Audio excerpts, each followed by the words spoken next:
Welcome to the NBA Coast to Coast podcast brought to you by thelines.com. Coming to you from the West Coast, Josh Lander, joined as always by Nate Weitzer on the East Coast. And we've got playa props here on day 2 of the NBA season. Definitely want to make sure to like and subscribe to that page. We got another video up for you that we're also bringing you each and every weekday this season. Here we got playa props. The other video is best bets for you. Also want to make sure you check out thelines.com. That's where we've got all the great content in written form for you as well. And we have the odds finder tool up there you can use to make sure that you are getting the best odds and spreads and lines, all the value from all these books giving us bets this season. 2-2 yesterday in the playa props video. Just lost like a little baby quarter of a unit, if you will. So we'll look to get that back and then some here with 4 more picks for you guys. So let's jump right into that, Nate. Yeah, I'm going to go with Tyler Hero on opening night here in Detroit, which is a great matchup for the Heat, for any guard here. But really, it's about the narrative is that Hero's been pretty pissed about all the trade rumors and all the disrespect to him personally, that the Heat made it to the finals without you. Max Strus and Gabe Vincent were a better fit in terms of competitive, both two ends. Well, I mean, those guys are gone. Kyle Lowry's ancient, and the only other playmaker options are, I mean, in terms of guards, I mean, you still got Jimmy, yeah, is a rookie in Jaquez and RJ Hampton. So I think Hero's going to have the ball in his hands a lot, and I will take the PRA, points, rebounds, assists, at 28.5. If you just want points, it's 20. But yeah, it's Detroit, which, you know, a guy like Jimmy Butler, I don't think is going to sell out to score 25 points against. In fact, he averages 19 on a 24% usage rate his last 5 against this lowly Pistons team, whereas Hero, in his career, 7 appearances, 25 points per game, along with 5.3 rebounds, 5 assists on a 27.5% usage rate against Detroit, a Detroit team that allowed the 3rd most points to shooting guards last year and was 3rd worst overall in defensive rating. That actually allowed more threes and assists at home, giving up 118 at home, and actually allowed more points per game, 121 when they had extra rest. I don't see them improving defensively here. I don't think they did anything on that end. Maybe offense will be better with Cade Cunningham coming in, well rested and healthy at this point. But yeah, for Hero, it's just like this is going to be his show to run.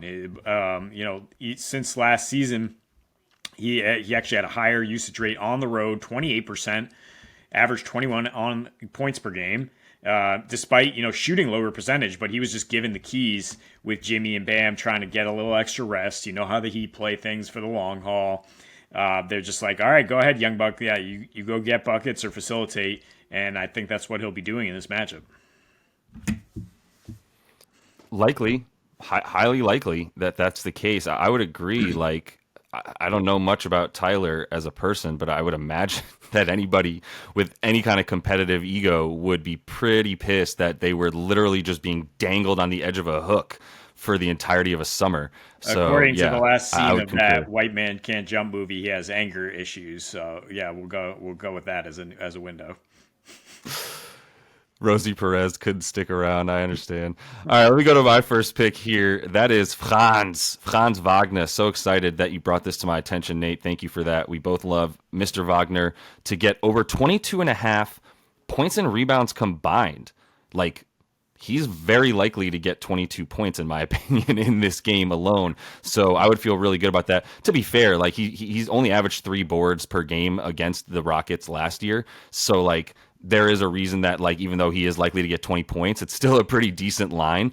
But I do think that he'll continue to get those. He averaged more boards than that on the season. But the 24 points per game that he put up versus Houston last year, maybe you don't want to put too much stock in it. There's a new team in town. I mean, Fred VanVleet doesn't really add to the defense, but he won't be guarding Franz unless obviously he gets switched onto him at times, which isn't a bad idea to run that pick and roll and get him there. But either way, like, this Houston team, even if you consider Dylan Brooks now there as the guy who might be guarding the shooting guard on the other team now, and really whomever the other team's best player is, you're just as likely to see Brooks on Paolo as you are on Franz Wagner in this game. Either way, when Franz played against Memphis last year and was matched up with Dillon Brooks. He still got over this line in the 2 games that they played, 22 points per game and 3 boards against Memphis last season, which isn't even as good as the 24, like I said, the 24 that he averaged versus Houston last year alone in the points per game category there for Mr. Wagner. So I'm not really worried about. I know Ime is going to come in and make this team better, but I think Franz is going to take a big leap. I was talking to you earlier about Zach Lowe, who we both and most people in the basketball world think is incredibly intelligent. Chose Franz for most improved player this year because he has another leap. I mean, he's 23 years old. There's still another step to take for him, which is going to be a part of huge part of whether or not, how good Orlando is essentially in that Southeast division. And I think it's going to be really good. And I'm not really a Houston believer in the way that some people think that they got better enough to like make a splash of some kind this season or come close to bothering teams or be in the play in. Like, I still think they're bottom of the division, Houston Rockets. And this is going to be a very a longer than 1 year project for Ime. Yeah, I think just Franz is going to be incredibly efficient. What did he shoot, like 80, 60, 90 in the preseason, like setting a new ridiculous benchmark, and was fantastic in the World Cup. It's not just a leap, it's just a steady exponential growth for this guy. I don't think Dillon Brooks is going to get in his head. I don't think he cares. And yeah, the 3 rebounds per game in a 2-game sample size against Houston, I mean, that's just tiny. The ball bounces different ways. He will get boards. He's like a 6'8" shooting guard here, or 6'10", 6'10" shooting guard. Yes, so big now. They will fall to him. Don't worry about that. Let's go with another young player on the rise. Year 2 of wing Jalen Williams. The big Jalen Williams is out for the Thunder. Not that really matters here, but we are talking about one of the Thunder's young core 3 here to score 15 points. That's it, and it's -110 at DK.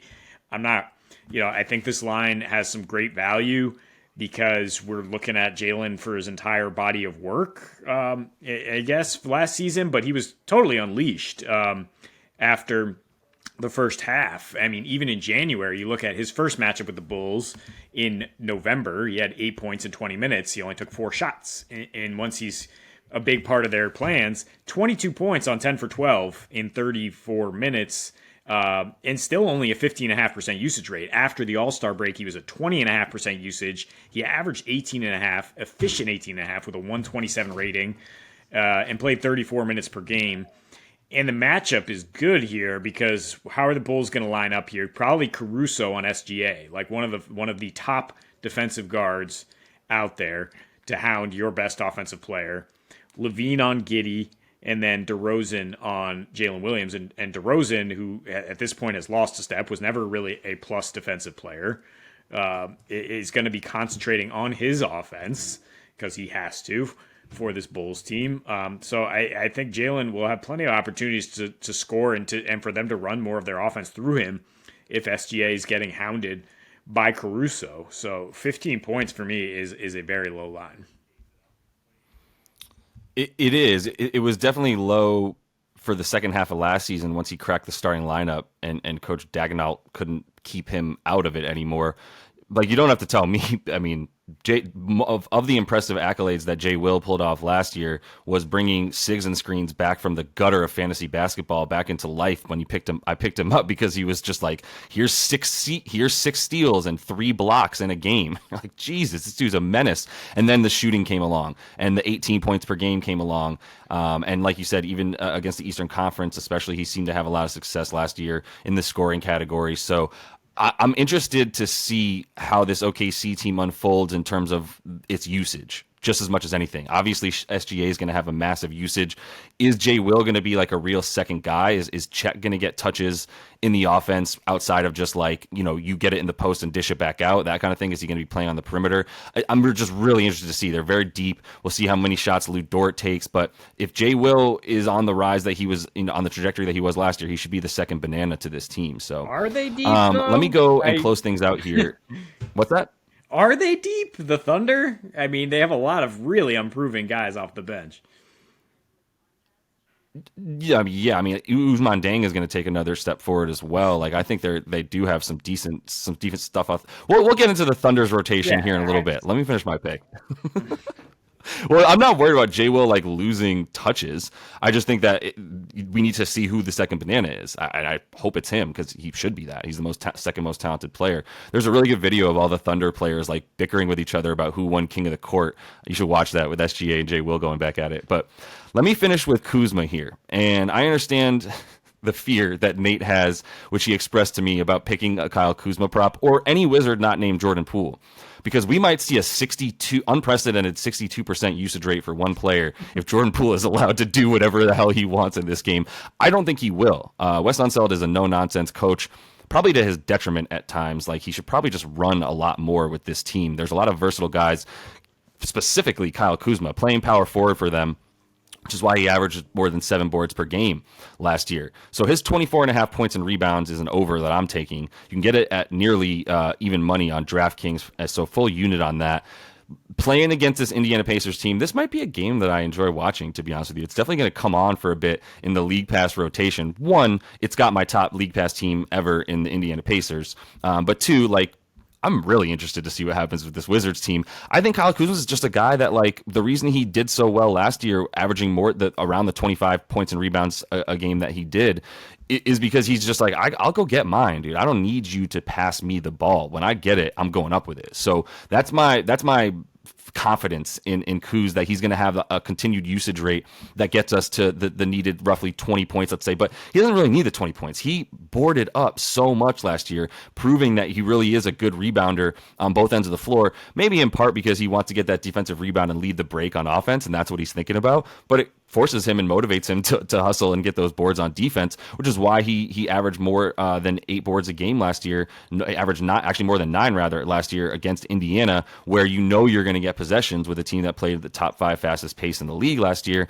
especially when Tyrese Halliburton was on the floor. That would have been a higher pace for them on the season if Tyrese didn't miss like 30 games or whatever. Well, 25 games. But either way, for Kuz, like, in this matchup especially, there's not much to me that he's got to be worried about on the other side of the ball. Like, whomever's going to be out there at power forward for this team is going to be one of the weaker links for the Indiana Pacers, and Miles Turner is really just going to be out there like doing his thing at down low. But Kuz is scoring from different places that I don't think he's going to have to really necessarily worry about him. I think the addition of Tyus Jones, if anything, is a huge reason that you can believe in Kuzma. More than 8 assists per game last year when he started, when Ja Morant was not in the game. That compared to 1.7 assists. It's a big reason that I don't think that Memphis is going to be as good this season, especially when Ja's not there, because Tyus Jones was that important. He was more than 50% of the reason that team was good when Ja wasn't in is because Tyus Jones was the 16th, 15th best point guard in the league already, right, in my opinion. So I don't even think that's my opinion. I think he showed that with the numbers that he put up when he was the starting point guard. 17 points per game, 8.5 assists per game with less than 2 turnovers. Like, that's all-star level stuff in certain years. So I think Kuz is going to benefit from all that, and the rebounds are going to be there from him hella, as the Indiana Pacers allowed the 5th most points per game and the 8th most rebounds to power forwards last season. So let's just go over 6.5 rebounds plus 110 at DraftKings. That is my bet here. I'm not. Wow. If anyone out there agrees with my concern that Jordan Poole is going to shoot the ball 40 times and look off open teammates, and it's just going to be a weird mess, or that, I mean, you mentioned Indy's numbers against power forward last season. That was the position they absolutely addressed this year, though. They drafted a great defensive rookie in Jarris Walker, and bring in Obi Toppin, who, we'll see what he can do with a full slate of minutes. But he is rangy. He could be tough to score on, and Kuzma's a hot, cold scorer at times. So I would just take the rebounds. You laid out perfectly how much he's been boarding up, how the pace will be played in this game, how Porzingis is gone now, so he will be shifting up to the 4 far more often, and be asked to get those rebounds. So that would be my preferred bet here. Not that I hate combining the two. Yeah, no, you're right. As I'm looking at it, the plus money for the 7 rebounds is just as good, if not, well, it's a better bet actually. So yeah, that makes total sense. I still like the around even money for Kuz on the points and rebounds, but yeah, the rebounds is something I should hit solo as well. Just pointing out Nate said I laid that out perfectly. So just pointing that out for everybody here. I appreciate that, Nate. Let's go ahead and close things out, Nate. That's all the time we have for you guys in the Playa Props video. Definitely want to make sure to check out the best bets as well. Little bonus pick. I put Wemby in the best bets video for some points and blocks tonight. You can still get plus money on him to get 3 blocks. So happy first Wemby regular season day to everybody. And until we talk to you next, happy betting.